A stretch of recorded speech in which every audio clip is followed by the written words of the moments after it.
आप देख रहे हैं हरियाणा न्यूज अपडेट हमारे संवाददाता शिवचरण जी के साथ। ग्रामीण सफाई कर्मचारी एकता जिंदाबाद। आवाज दो। खट्टर सरकार मुर्दाबाद। इंकलाब जिंदाबाद। कल भी हम जीतेंगे, आज भी हम जीतेंगे। इंकलाब जिंदाबाद। इंकलाब जिंदाबाद। सरकार मुर्दाबाद। तानाशाही नहीं चलेगी, नहीं चलेगी, नहीं चलेगी। तानाशाही नहीं चलेगी, नहीं चलेगी, नहीं चलेगी। मेरा नाम रामवीर है, मैं जिला प्रधान गुरुग्राम से। कौन सी यूनियन? ग्रामीण सफाई कर्मचारी यूनियन संबंधित सीटू। तो आप लोग आज हड़ताल पे बैठे हैं, क्या मामला है? सर मामला आपके चैनल के माध्यम से हम बताना चाहते हैं। मामला तो ये 17 सालों से चले आ रहा है सरकार के साथ। सरकार हमारी कोई भी बात फैसला तो बैठ के बातचीत तो कर लेती है, लेकिन उसको ग्राउंड पे उसकी रिपोर्ट लेते तो जीरो रिपोर्ट है। कर्मचारी हर कर्मचारी परेशान है, ना वेतन बढ़ोतरी है, ना समय पे वर्दी भत्ता है, ना उनको बढ़ाई भत्ता मिल रहा है। लगभग 17 साल हो गए कर्मचारियों को लगे हुए। 2007 की ज्वाइनिंग इन सब कर्मचारियों। तो एक अपने हरियाणा में कहावत है 12 साल में कूड़ी की बावड़ जाए, 14 साल में श्री राम का वनवास पूरा हो गया था। क्या इन सफाई कर्मचारियों की तो लेने वाला कोई नहीं है। ये कर्मचारी मजबूर होकर धरने पर अनिश्चित धरने पर बैठ गए। क्या मुख्य मांग है और कितनी तनख्वाह मिल रही है आपको? फिलहाल हमें मिल रहे हैं सर 14,000 रुपये। आज 14,000 रुपये में क्या होता है महंगाई के हिसाब से, जिसमें से ESIPF कट जाता है। लगभग 12,000 रुपये कर्मचारी को मिल पाता है। तो फिलहाल हमारी मुख्य वैसे तो 14 सूत्रीय मांग है, बाकी मेन मांग दो ही है। कर्मचारियों को 26,000 न्यूनतम वेतन दो और पॉलिसी बना के तुरंत प्रभाव से कर्मचारियों को पक्का किया जाए। अगर ये हमारे साथ सरकार के साथ सहमति नहीं बनी तो सरकार को कच्चा करने का काम इस बार ग्रामीण सफाई कर्मचारी करेंगे। उस प्रशासन ने आके बातचीत करनी चाहिए। प्रशासन के ही विरोध में हम बैठे हैं और तो किससे उम्मीद कर सकते हैं। प्रशासन आए, हमें संतोषजनक बातचीत रखे, बातचीत करे। अपनी मांगों को लेकर आपने कोई ज्ञापन वगैरह दिया अब तक? सर ज्ञापन तो अनेकों बार दे चुके। अभी करनाल में भी दे के आए हैं 8 तारीख को। उससे पहले टोहाना में, टोहाना से पहले सिरसा में अनेकों प्रदर्शन बड़े बड़े पूरे हरियाणा लेवल पे, स्टेट लेवल पे करके देख लिए। बाकी सरकार बैठ के बातचीत तो कर लेती, ग्राउंड पे कोई काम अमल में नहीं रहा। मेरा नाम पूनम है, स्टेट कमेटी से सचिव और जिला कमेटी से कोष अध्यक्ष। और आज हम इस धरने पे बड़ी मजबूरी बैठी है, तब इस पे बैठे हैं। हमने धीरे धीरे करके बहुत पुरानी हमारी मांगी हैं। 16 से 17 साल हो चुके हैं। और 16 से 17 साल जिस तरह से हरियाणा में एक भाषा होती है कि 12 साल में तो कुड़ी की भी बावड़ जावे है, और 14 साल में श्री राम जी का वनवास भी कट गया था। अब हमारी वो दीपावली कब आएगी जब हम भी खुश होकर अपना वो टाइम ला सके। तो आज हमारा करनाल में प्रदर्शन था 3 दिन पहले, बड़े स्टेज के माध्यम से हमारी संयुक्त रैली थी, आशा वर्करों की भी, हमारी भी, चौकीदारा की भी, ग्रामीण वर्करों की। तो हमने करनाल के बड़े स्टेज से इस धरना प्रदर्शन का ललकार रैली से ललकारा था सरकार को कि हमारा 3 दिन का धरना प्रदर्शन है। उसमें अपने ग्रामीण सफाई कर्मचारी कुछ पहले दिन तो जिले से बैठे थे और 2 दिन आज हमारे यहाँ हो चुके हैं। कहने का मतलब 3रा दिन है। और जैसे हमारी स्टेट कमेटी से कुछ भी पता आएगा, जैसे 3 दिन के अंदर हमारे से सरकार बातचीत कर लेती, हमारे विषय में कुछ सोच लेती तो बात आगे यहीं ख़त्म होती। लेकिन अब सरकार ने हमारी तरफ कुछ रुझान नहीं किया तो आज हमारे स्टेट कमेटी से बातचीत होती है। हम देखते हैं धरना आगे कहाँ तक जाता है, कितने दिन का बढ़ता है, आगे कहाँ तक यह रंग लाता है। अच्छा, पता नहीं कि आगे चलेगा या नहीं चलेगा। अभी तो सरकार के ऊपर डिपेंड है ना सर। सरकार अगर आज शाम तक बात कर लेती है तो बड़ी अच्छी बात है। हम भी नहीं चाहते उसको परेशान करना और खुद भी नहीं चाहते इतनी कड़ी धूप में आप, और हम चाहते हैं यहाँ बैठना। मजबूरी है ना सर। और 17 साल का टाइम काफ़ी लंबा होता है, मजबूरी में आके धूप में बैठना पड़ रहा है। और बड़े प्यार से 2-4 दफ़े हम उनसे मिल चुके हैं। जैसे जैसे समय मांगा हमारे मंत्री जी से, ये पंचायत मंत्री बबली जी से 4 दफ़े उन्होंने बातचीत की, लेकिन बातचीत सुनी जरूर है लेकिन उसका कोई समाधान नहीं किया। और समाधान नहीं किया तो हमें मजबूरन ये दरी बिछानी पड़ी है। गरीब आदमी के पास और एक कर्मचारी के पास क्या होता है? दरी का ही एक सहारा होता है। जो आप कर्मचारी बैठे हैं, आप नगर पालिका के बैठे हैं या ब्लॉक गाँव में? हाँ जी, गाँव के कर्मचारी। जी जी।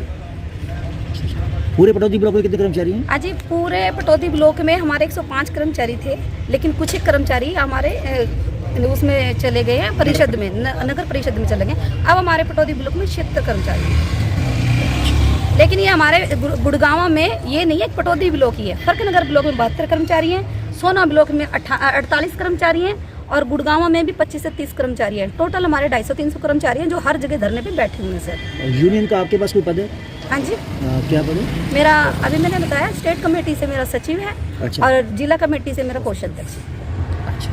और कौन से गांव में आप अधिकारी? मैं पथरेडी गांव से ग्रामीण सफाई पथरेडी गांव कर्मचारी। हाँ जी। ग्रामीण सफाई कर्मचारी यूनियन संबंधित CIT। मैं पटौदी ब्लॉक ग्रामीण सफाई कर्मचारियों का ब्लॉक प्रधान हूँ और हमारी कुछ लोकल मांग मुद्दे हैं जो हम कई दफ़ा लिखित में भी दे चुके हैं। जैसे कि औजारों का भत्ता सरकार ने एक वो लेटर जारी किया था कि ब्लॉक के माध्यम से आपको मिलेंगे, BDPO के माध्यम से। उस भत्ते को कम से कम आज 3 साल हो गए, तो ना तो हमें कोई सामान मिलता है सर।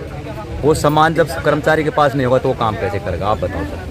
जब हम यहाँ आते हैं तो कहते हैं कि सामान अभी पंचायत चुनी नहीं गई है। कई दफ़ा बीच में आपने देखा होगा कि किसी ना किसी कारणवश पंचायत लेट चुनी गई या इलेक्शन लेट हुए, तो कर्मचारी की तो इसमें गलती नहीं है, कर्मचारी को तो सामान चाहिए।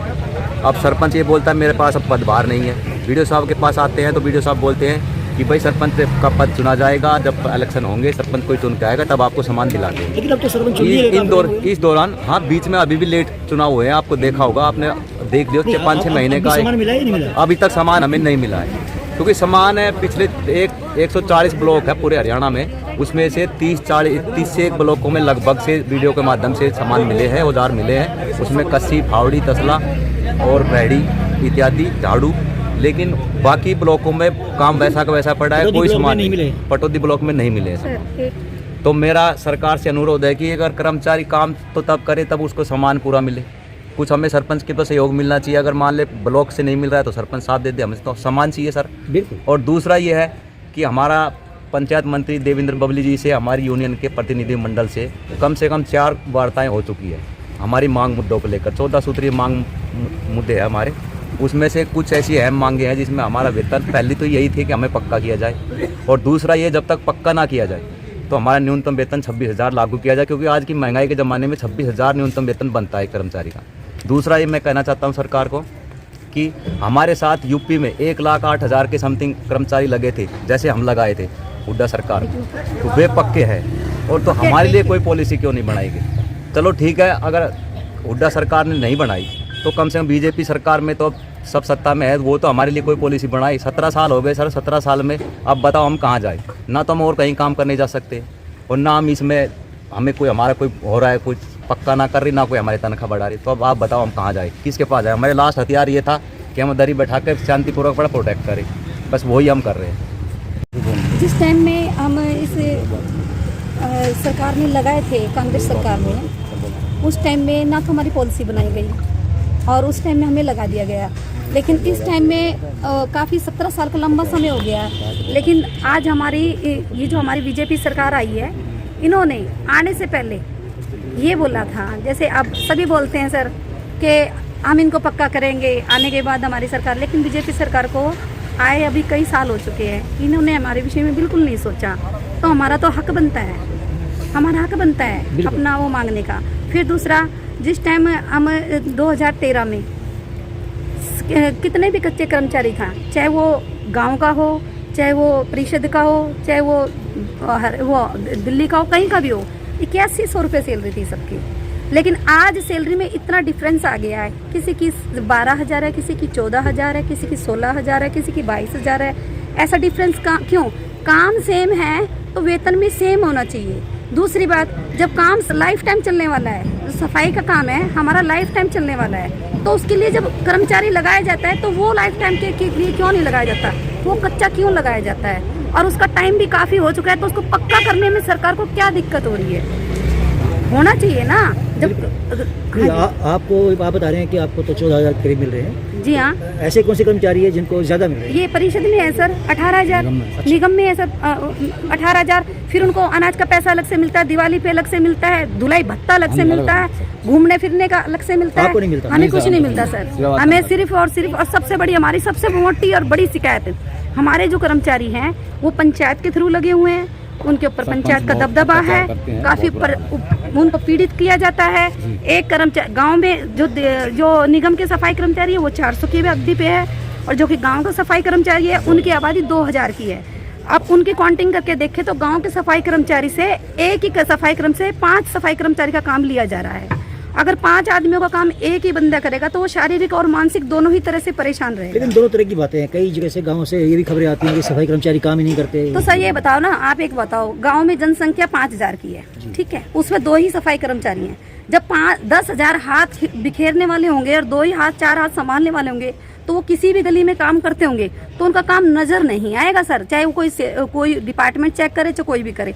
आप ये बताओ, गांव एक कर्मचारी के ऊपर 100 से 120 गलियां हैं, वो जब तक एक गली को करके दोबारा आएगा तो उस गली का क्या हाल मिलेगा सर।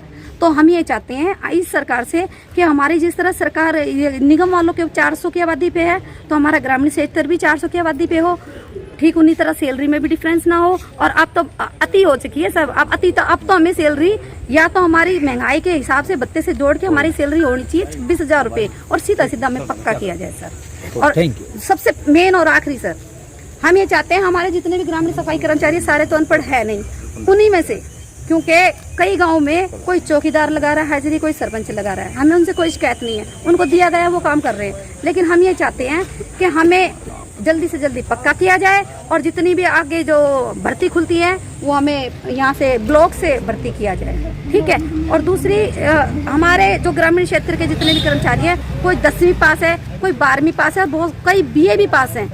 अगर हमारे ऊपर सुपरवाइजर ही रखना है, अटेंडेंस ही लेनी है, काम 8 घंटे लेना है, कोई दिक्कत नहीं है, हम तनख्वाह ले रहे हैं तो हमें काम करने में कोई दिक्कत नहीं है, हम काम करने के लिए तैयार है। लेकिन अटेंडेंस ही लेनी है तो हमारे में से सुपरवाइजर चुन के उन्हें कोई सुपरवाइजर बना जाए ताकि इनकी भी परेशानियां हल हो और पता चले काम भी, जैसे अभी आपने बोला ना काम नहीं करते, यदि कोई सुपरवाइजर होगा, एक सुपरवाइजर को 5 गांव का काम, छोटे गांव में वहाँ कर्मचारी मान लीजिए 1-2 है तो वैसे, हाँ तो वही तो प्रॉब्लम सर सॉल्व हो जाएगी। अगर एक सुपरवाइजर बन जाएगा और उसको 5 गांव दिए जाएंगे, वो उनकी अटेंडेंस लगाएगा, उनसे 8 घंटे काम कराएगा, तो कोई भी सीनियर आके इनसे ये कहेगा काम नहीं करते तो सुपरवाइजर खुद कहेगा मैंने इनसे 8-8 घंटे की जगह 10-10 घंटे काम ले लिया। लेकिन प्रॉब्लम क्या है, काम ज्यादा है, कर्मचारी कम है। अगर ये खुद कहते हैं तो इनको समस्या आती है, लेकिन इनका सीनियर अगर बोलेगा तो उस समस्या को बारीकी से सुना जाएगा।